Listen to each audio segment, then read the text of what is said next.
A la altura de Girona, que hay muertes cada 2 por 3, en la 340 de Tarragona. Yo he pasado hace 3 o 4 días por la 340. Es un peligro. Y Madrid se niega a invertir.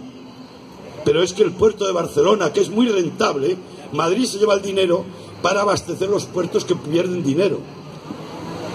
En todo, absolutamente toda la parte de economía nos están haciendo igual. ¿Qué pasa con los AVEs? ¿Por qué el Ministerio ha prohibido publicar los viajeros que salen de cada estación del AVE? Porque esas cifras servían para tirárselas a la cara al PP y demostrar de que es ruinoso todas las estaciones de AVE. Alguna ministra ya ha dicho, bueno, no cerraremos estaciones, pero no parar los trenes.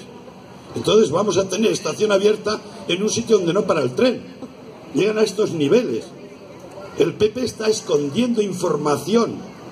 Igual que ha prohibido hacer públicos los pasajeros por cada estación del AVE, el Montoro dijo que no volvería a publicar las balanzas fiscales, porque era donde salía de que Cataluña, salimos perjudicados en 16.500 millones cada año.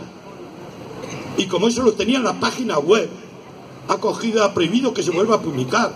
Nos están escondiendo información, por lo tanto nos están mintiendo. Y eso es intolerable.